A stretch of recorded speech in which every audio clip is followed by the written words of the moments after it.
All right, welcome. Welcome again, everyone, and thanks so much for joining for today's session. Today we're going to talk a little bit about showing up when things are tough and building resilience. So kind of going through a little bit of a breath meditation to start. We're going to kick things off, getting settled, creating that space for our time together today. Also, a fantastic technique for building emotional resilience. It's a great hit the reset button tip and technique to calm yourself down and relax the nervous system and find that sense of ease in the mind and body again when we find ourselves running into challenges through our day-to-day and week-to-week. And then we're going to talk a little bit about some other tips and techniques and mindfulness tools that we can use to build resilience, especially in these chaotic modern times. And then we're going to, again, end with a short meditation practice. So a little bit of meditation, a little bit of chatting and discussion, and then another meditation to wrap us up. So we can stick around as long as possible. To begin, finding that comfortable position wherever you're joining me from today. So taking a moment to really step out of whatever's going on in the world around you, letting go of any thoughts or distractions in the room, starting to welcome yourself into your physical space, move around a little bit from side to side, inviting a sense of comfort into your body, even in the way you're positioning yourself. So begin to relax your feet, your legs. As you breathe out, feel your sit bones rest into the seat beneath you. Unclench your belly, allowing your breath to flow easily without trying to force or control anything. Let your shoulders roll up to your ears and then drop away from the ears, relaxing your elbows at your sides and your hands softly in your lap. Feel the gentle rise and fall of your chest, the rise and fall of your belly. And then on your next inhale, take a really big breath. Let the belly expand with that breath. As you exhale, like a big sigh, let the eyes gently close. Your eyelids feeling heavy, relaxing your jaw, softening the forehead, and all the other muscles in your face. See if you can relax even the crown of your head.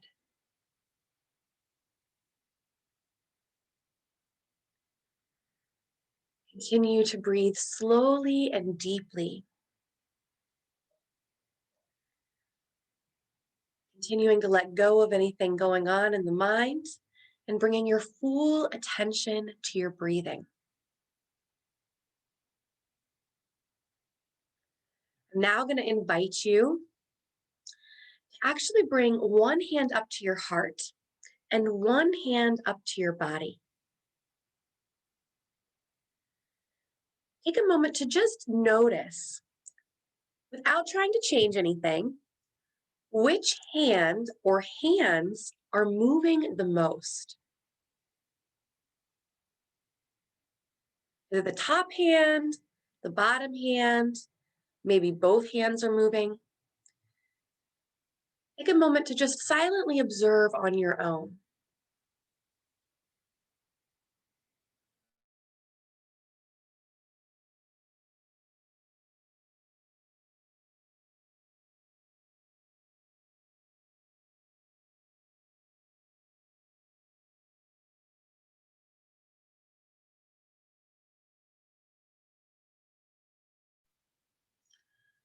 All right, now I want you to go ahead and try to slow down the top hand.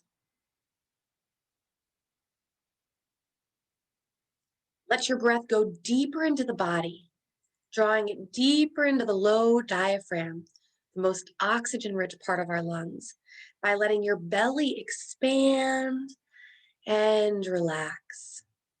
Expand and relax. Letting the top hand slow down almost completely.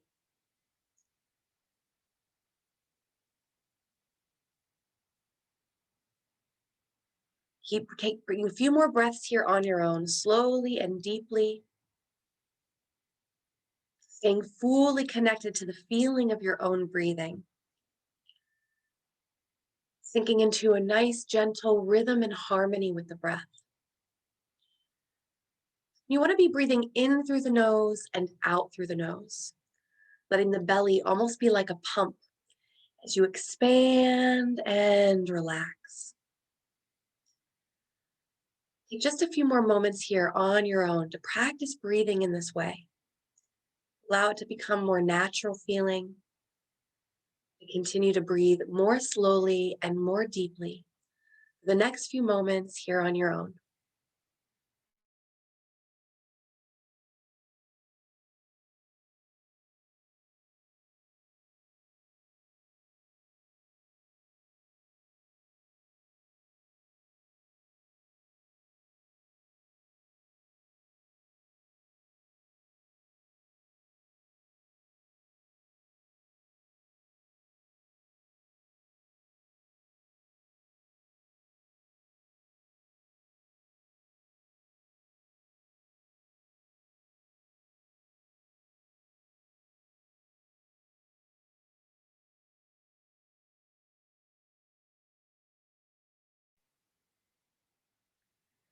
Take a moment to notice if your mind has wandered too far, gently acknowledging what it may have wandered to, and then guiding your attention back to your natural breathing. Knowing that it is normal for the mind to wander. We have 80 to 100,000 thoughts a day, 80,000 to 100,000. It's a lot of thoughts. So don't judge yourself for anything that's arising in the mind. Remember that meditation is a practice. It takes time to train the brain to return to the present and to let go of whatever else is happening around us or in the mind. Practice letting go by taking a big breath out and then bringing your attention back to the feeling or the sensations of your own breathing.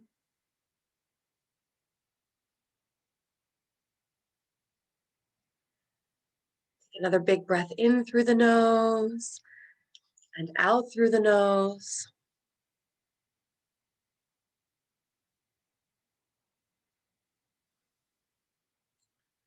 Starting to bring your awareness back to your physical body. You can drop your hands from here, letting them return to your lap. Starting to move back into your physical body in whatever way feels good to you. Stretching, reaching your arms up over your head, twisting gently in your seat, or anything else that feels good.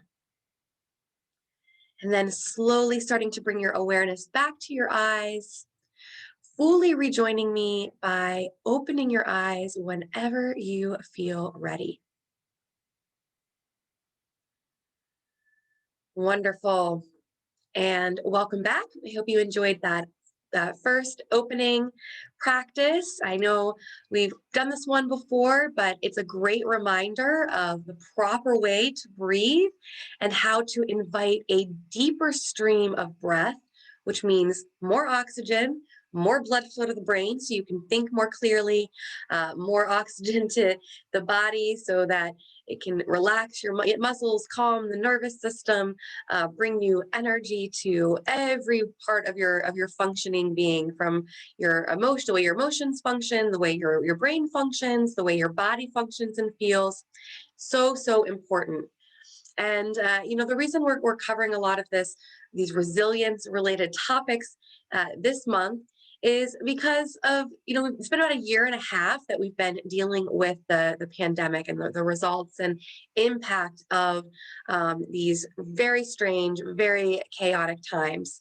And we've been going through just so much change and so many changes in our habits and rituals and routines in the way we care for ourselves, the way we work, the way we interact with people. And, our bodies are very cyclical in nature. We're built on circadian rhythms, and we respond really well to habits and routines. But obviously, about a year and a half ago, all of those things shifted, and everyone's routines in every area of your life became pretty much completely different. That causes a lot of stress on the mind and body. We recognize this in a lot of scientific studies around daylight saving times every year. The differences and changes that happen. The weakness it maybe causes on the immune system, the way it impacts our sleep rhythms. We especially can notice this in small children and the way they respond to that. Those shifts in routines. It shows us just how cyclical we are and how well the brain responds to habits, routines, and doing the same things again and again. We use the memory and those signals of consistency in our routines and our habits. That tells the brain and body what to do, and we become really attached to that. So then, when we shift a routine, or we blow up all of our routines and habits and things that we're doing in our lives, it can have a really big impact. So it's important not to judge ourselves for the fact that we might be feeling stressed, or that things might feel more challenging. We might not feel in that groove and flow that we once did, because not only did we change things a year and a half ago, but now as we're re-entering, reopening and re-entering another new stage of being, another new stage of life here on this earth, we're changing everything around again. And so most of your routines might start to shift as we are, moving into another season of life, another cycle of life. So it's important to know and recognize this might have an impact on your brain and body. You might feel more tired. You might feel more stressed out. You might not have as much energy in general as you're working to, again, shift and move things around. So one thing that you can do for yourself is to create certain routines and habits around, anything that you're doing in your life, the times of day that you're eating, the times that you wake up, the times that you go to bed, certain activities that you may do regularly for yourself for self-care, like your exercise routines, your mindfulness or meditation routines. If you have any type of journaling practice or personal habits, even, things like time that you spend with your family or other people in your household. The more cyclical we can make them, the more repetitive activities we can have, the more our bodies and brains are going to flow with ease, and the better we're going to feel, the more we're going to be able to release the stress and the weight that is on our minds and bodies. And then the next most important thing is the way we're breathing. So using this really simple technique that we just covered here to check in with yourself as you move through your day. Putting your hands on your physical body creates that sense of connection and gives you a moment to just come back to the self, come back to how you're feeling.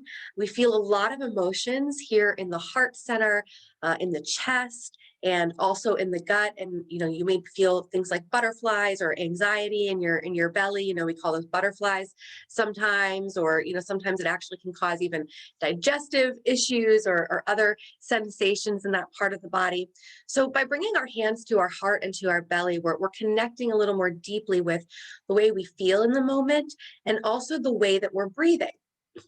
So the interesting thing about the breath is that about 9 out of 10 people in the world are breathing incorrectly. This is a statistic I got in a yoga therapy training that I took in Spain back in 2016. So, supposedly we're only using around, some people between like 60 and 80% of the breath capacity.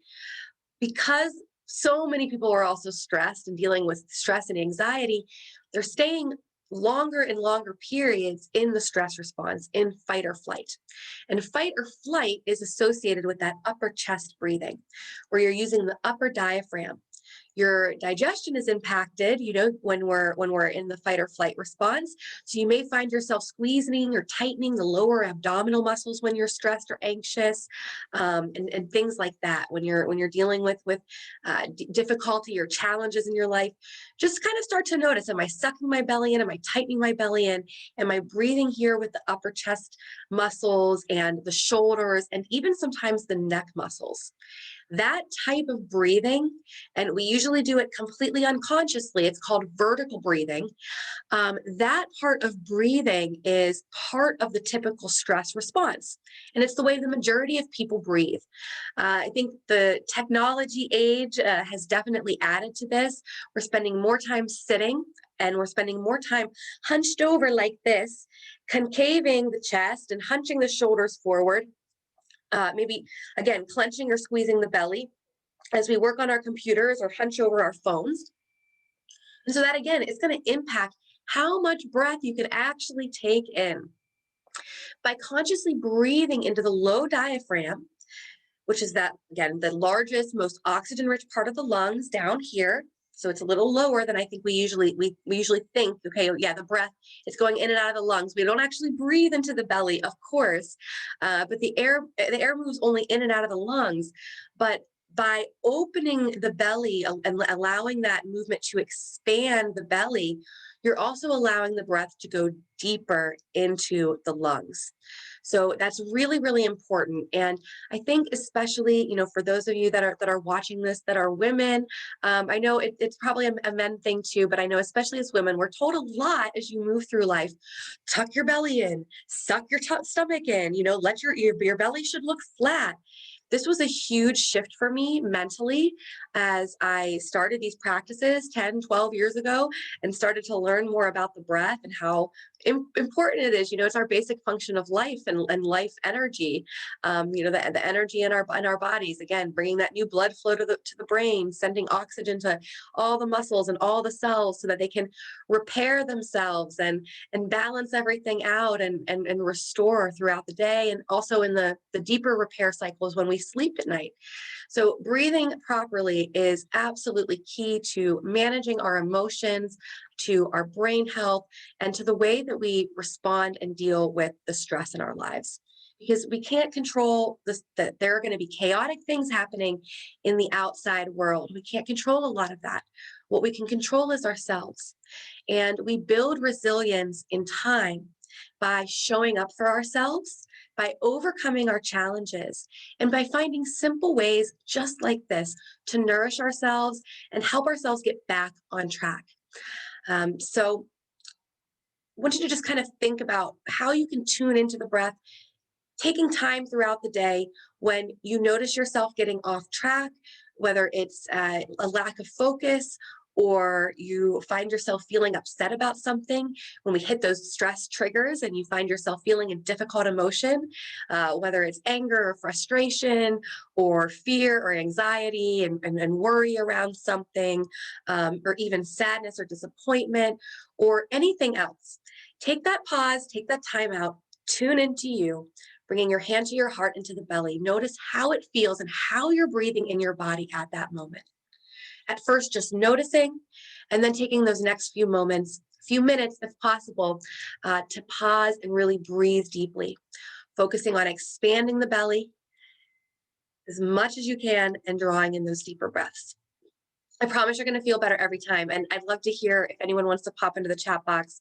Have you experienced, as we've been doing these classes, anything different with your breathing? How did you feel after that little exercise? What did you notice? Feel free to share or to ask a question if you have a question. All right. Oh, there was one other thing I actually wanted to mention about that. So we have what's called the 90-second emotional response cycle. So when we get that trigger, when we hit that challenge, and our immediate reaction might be fear or, to want to run away, not deal with it, not handle it, not show up for whatever's happening, or let yourself get off on some tangent of stress or anxious thoughts. Or yell or respond to somebody in the moment, the heat of the moment. it's important to remember that we have this 90 seconds when we hit our trigger, when we have something happen in life, which could be anything from an email from someone in your work, in your workplace, a boss, a client, a coworker, that maybe upsets you in some way, or has some kind of bad news.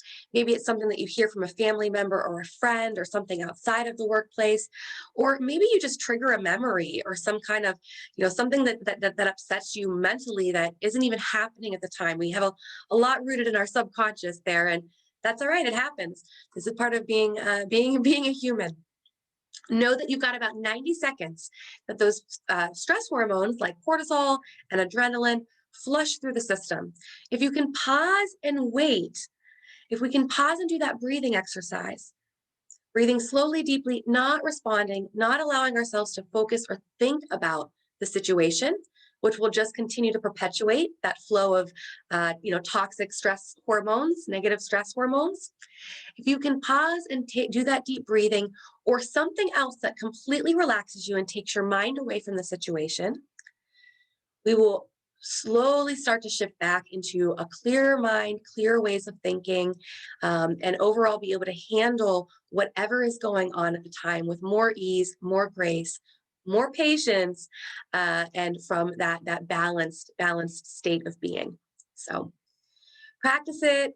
Let it become a natural part of your rhythms when you again hit those moments that you're not feeling resilient, and let me know how it goes. So I think it's also important to recognize that our brain is naturally going to try to move us away from pain or challenges. We have what's called the default mode network, that voice in our brain, the kind of monkey mind that's always saying, you're not good enough. Why did you do that? That was stupid. Or that was a dumb thing to say. Or how could you have let that happen? Thinking these things about ourselves, remembering the past, imagining the future and worst case scenarios. We sometimes go to anything but focused on what's happening right here, right now. So it's important to know that meditation and mindfulness practices help slow and calm down that default mode network. It trains the brain to return to the present moment and to a state of flow, so the opposite of the wandering mind. Letting go of that inner dialogue and stories about the past and future is absolutely critical when it comes to building a trusting relationship with yourself, learning to enjoy the journey, and knowing that no matter what happens, you're going to be okay. So it's all about, again, letting go of those patterns, letting go of the thoughts that stress you out, recognizing when they're happening, and then consciously stepping in and choosing to do something that nourishes you instead. Something that you can do besides meditation and mindfulness. If you haven't found a practice yet that you really love, or if you're in the mood at the moment where you don't think meditation and mindfulness is the right activity, I want you to make a list, write down anything that makes you feel calm and relaxed. Start to notice, even in your daily activities, weekly and monthly activities, when do you feel the most calm, the most relaxed and at ease, and the most like your true self? Or maybe you're not worrying about, what anybody else thinks or anything else that's going on. What are the activities that allow you to become fully present in the moment? Having some go-to activities like this to, again, move towards whenever we hit those moments of challenge gives us the buffer zone that we need to then continue to show up and overcome whatever it is that's happening.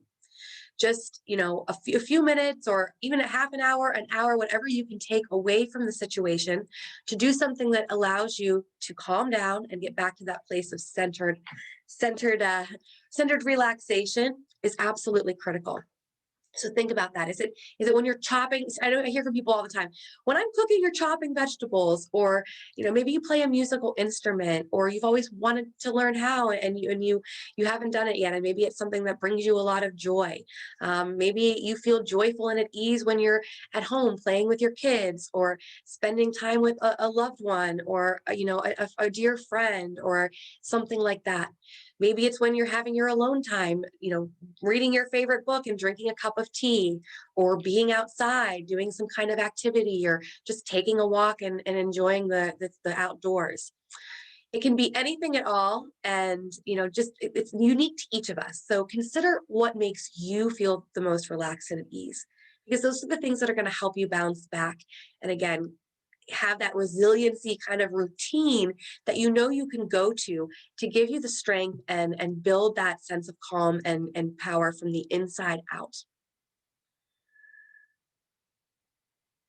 All right, so from here, we're going to just take a pause and then come back to another meditation practice. We will be continuing these conversations a little bit and providing more tips and techniques as we continue with our upcoming classes. But I want to make sure we get to that second meditation before everyone has to pop off here. So take a moment again to welcome yourself into your physical space, closing your eyes, relaxing every part of your body as you bring your attention to your breathing. Feel every muscle relax from your head to your toes, and from your toes back to your head.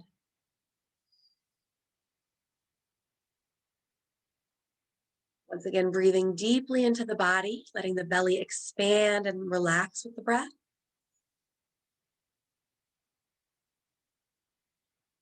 And now beginning to repeat to yourself after me. We're going to repeat a series of affirmations, which are intentional, motivating statements we speak to ourselves in the present that help train our brains to think more clearly. And it's really like a pep talk, like a self-pep talk. So I want you to really feel the power of the words as you say them.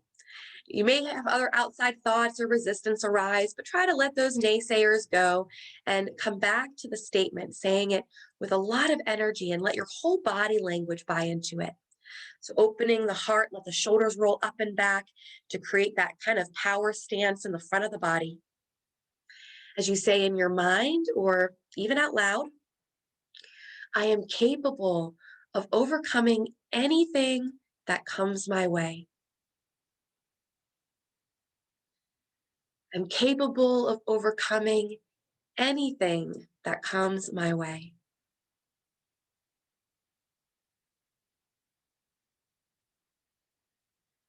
Now repeating, I move through the cycles of life with ease and grace.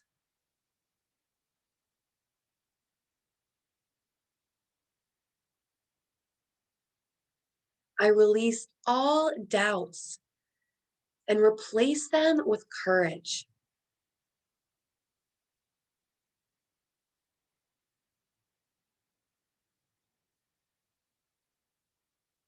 I choose to see my tough times as opportunities to learn.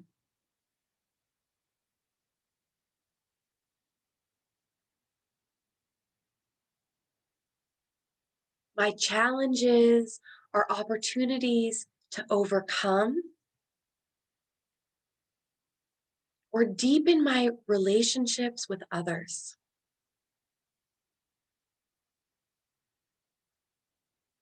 Remember, try to say the words, even as you're repeating them back, like you really mean it, absorbing those positive and empowering messages.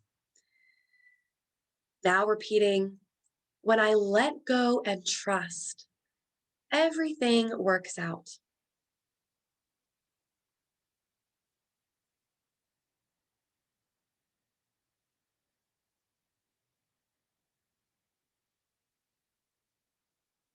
I'm the kind of person who always shows up.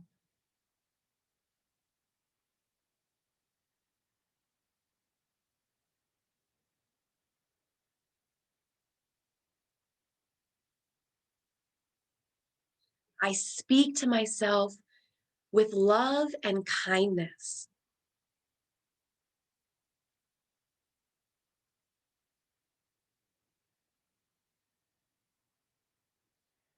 I am worthy of a calm and joyful life.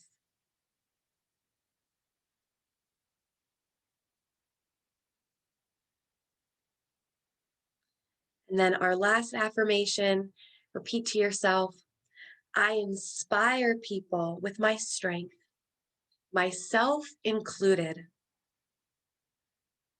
I inspire people with my strength, myself included.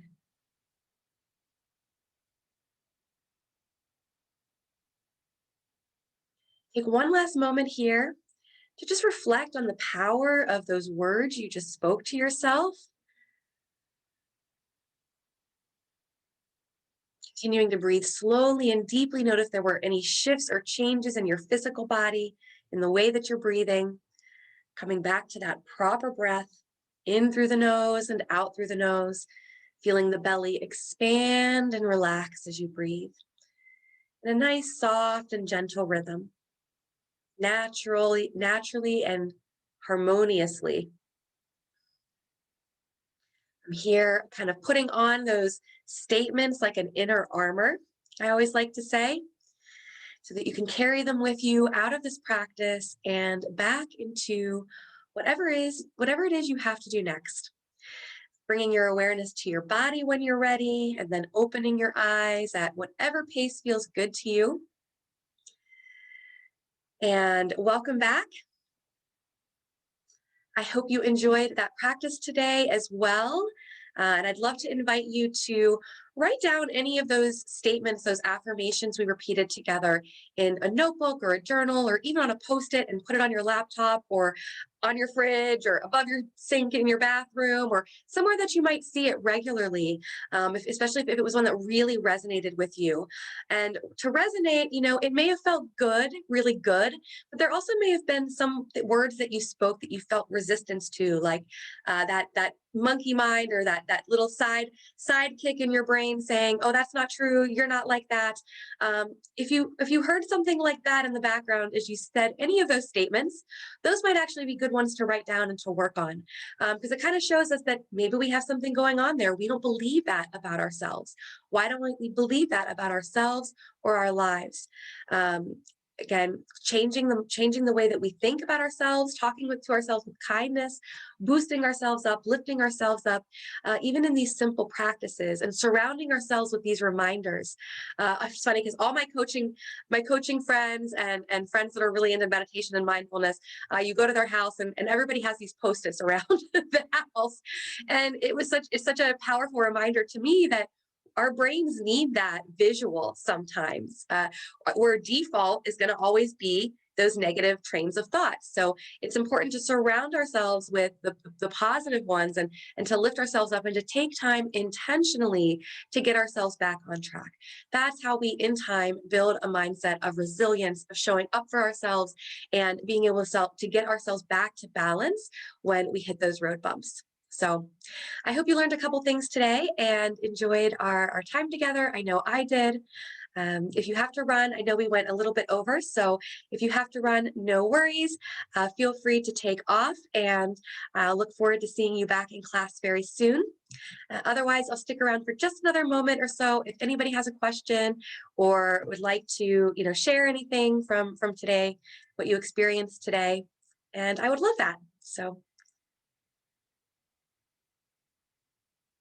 Oh, and thank you. Thank you. Great to see you here today, too. Hope you have a great rest of your week. All right. Bye now. Have a good one.